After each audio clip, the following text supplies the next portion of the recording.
Welcome to the show Historical Reflection, and today we have taken a very interesting subject, and this is regarding Kohinoor. And to discuss about this gem, this Kohinoor, we are joined by eminent historian Mrs. Meeta Joshi. So without wasting any further moment, let's welcome her and listen the story of Kohinoor.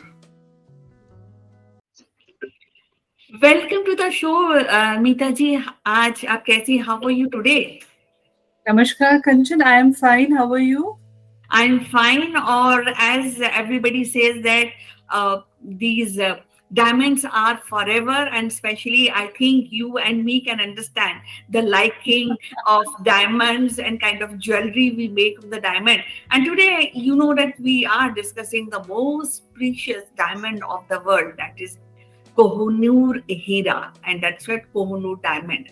So tell me about you, how you feel about this particular diamond, and how you will react in case if it is in your hand someday.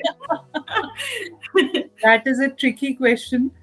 See, Kohinoor has a very shady history that way because when it was acquired by anyone in the history, Indian history or European history, so it has always done some harm to that particular person. It was mined in the Kolur mines of Golconda by the Kakatiya people.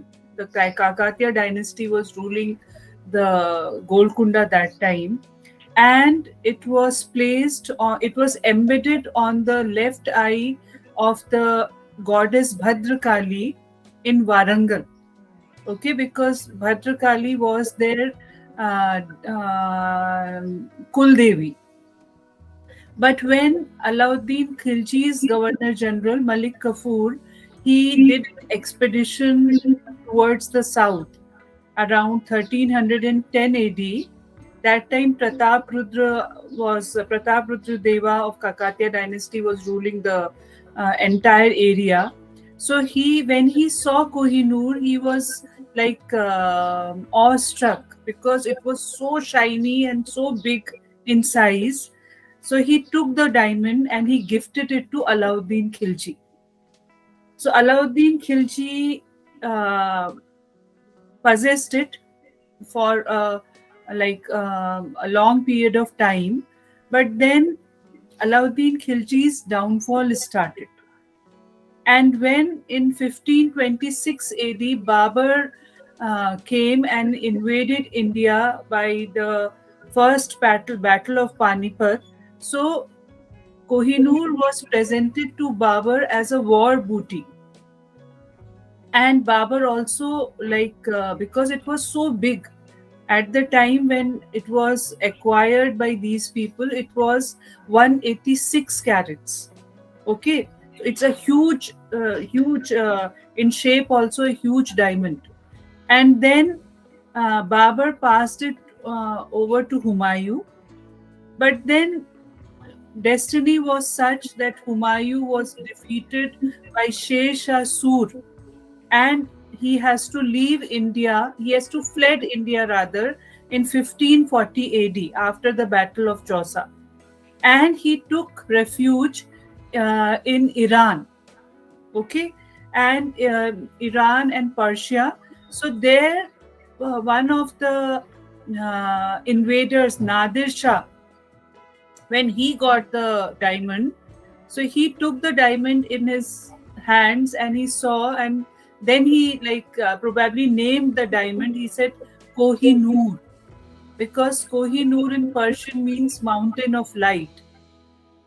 So from there, again from Nadir Shah, it was brought back to India somehow, because they wanted to cut the diamond for more shine and light.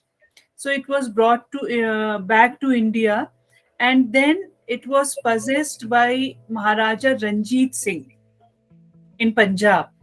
So Maharaja Ranjit Singh wore it in his arm, and after him, the young prince Maharaja Dilip Singh, who was coronated to the throne of Punjab when he was only 5 years old.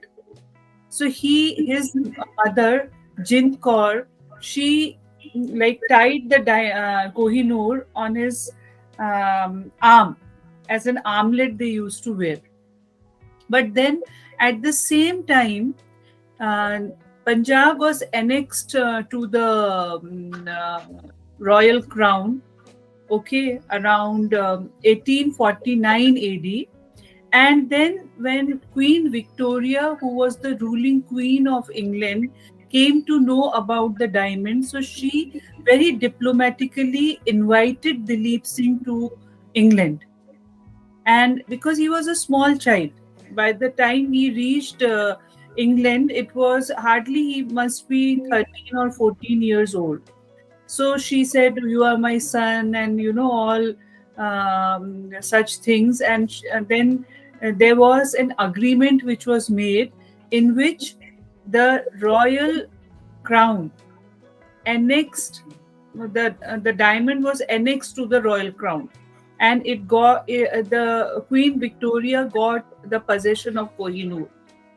So because it was so big, so they exhibited it for the public, but public somehow did not like Kohinoor because it was not as shiny and as magnificent as the tales were told about the diamond. So again, Victoria, Victoria's son Albert, okay, he sent it for cutting, and after cutting and polishing, now from 186 carat it was reduced to 105.6 carats, and now it was a very brilliant and shining diamond with lot of cuts. So now people started admiring Kohinoor, and from Queen Victoria it was passed to Alexandra, Queen Alexandra, and then from Queen Alexandra to Queen Elizabeth. But if you see the history of Kohinoor Kanchan, I should not be saying that, but it was a doomed diamond, because whoever possessed it, if you see the royal family, how many problems internally they had, number of issues. So maybe that was the reason that the present King of England, Prince King Charles III, his wife Camilla, she refused to wear the diamond Right. when Charles was coronated as the king after the death of Queen Elizabeth. So somehow maybe she understood that the history of Kohinoor is not so good, and then actually it belongs to our country, it belongs to India very much. But then, because by hook or crook and by deceit, they took it from a young prince, Dilip Singh, and it is there in the tower, one of the towers in Paris, where they exhibit the jewels. So it is in the crown of, it was in the crown of Queen Elizabeth, and now when Camilla refused to wear it, so it is just in the Tower House in London with the jewels of the royal family. But then, Kohinoor was one such diamond which probably chose its owner. Because if you see from the Kolur wine, it has traveled to Warangal, then to Alauddin Khilji in Delhi, then passed on to Babur, from Babur Humayun, from Humayun Nadir Shah, and then somehow brought back to India, then Maharaja Ranjit Singh, then Dilip Singh, and then finally the royal family of England, Queen Victoria, and then Queen Alexandra and Queen Elizabeth. So somehow it is, we can say that it is one of the most mysterious and one of the most talked about diamond in the entire world. Because if you go back to the pages of history, and that time all the newspapers were, the British newspapers were filled with the tales of Kohinoor at that time when it was possessed by Queen Victoria. And when it was in India also, because Alauddin Khilji was a very ambitious king, and when he got the Kohinoor, so it was a matter of pride that he was possessing it. And when uh, Babur sent it for evaluation, so somehow the evaluator said that it is beyond, evaluation. We cannot assess the price of the diamond. So it is a priceless diamond, of course, and actually our country should own it.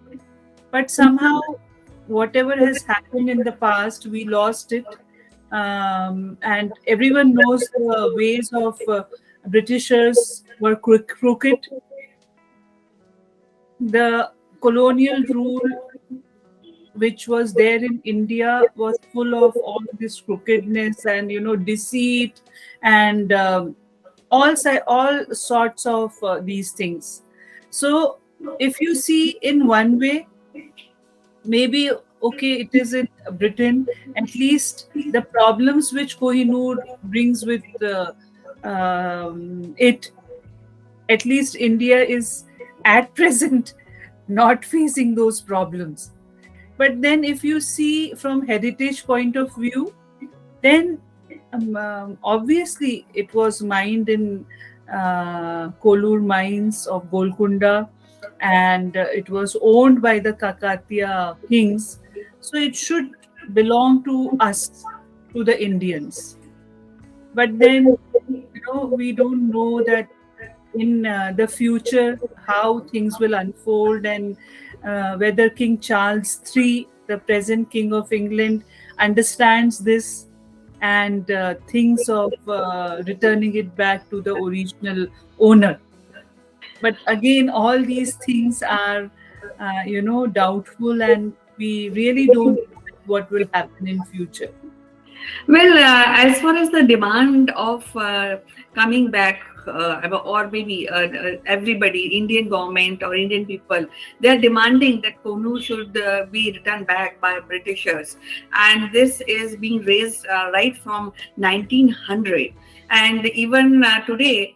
Due to new Indian origin prime minister who is now ruling England, so the expectation are really high on that front. I know. So I hope that, as you said, that Kohinoor has selected its owner, and I think the best place is, I think, on as in the temple of Bhadrakali, where it is being firstly was taken. So I think uh, whatever are the options or the ideologies or maybe some fake ideas which are associated with Kohinoor, I think time has come that the thing which belongs to us should be returned to us. So that is what I really, as a person, I really feel. That way, Kanchan, whole Britain belongs to us. Because all the wealth Rightly which the said. Britishers have is all looted from India. Right, You right. know, Right. all the countesses and kings and the nobles who are now in England or were in England, they are all leading a luxurious life on our money. Right. So, lastly, I just want to ask you what you really want. You want this Kohinoor Hira to be returned to India, and what is the time frame you're looking at, hypothetically? See, as an Indian, definitely I would want it back because it belongs to Indian culture and Indian heritage. It is part of our history very much. But then let's leave it on time, Kanchan, because speculations, and if we assume or we predict, somehow things don't work that way, you know. So let's leave it to time and to the wisdom of King Charles III, who is a pro-Indian man because he loves India. And when he got married to Princess Diana way back in 1981, so he invited the Dabbawalas of Bombay. He personally invited them, so that way he has some connection with our country. He loves India, and he loves Indian food that way. So let's see what future holds for us and Kohinoor. Well, it was so nice to talk to you regarding this. And of course, I think uh, on daily basis, we don't talk about these I subjects. know. Yes, yes. But this is something rekindling those aspirations and desire, which are somehow, I think, embedded in every Indian, because they are somehow associated with Kohinoor Hira. And Yes, which makes, because see, since childhood we have heard the tales of Kohinoor, that it belonged to India and now it is in the British crown.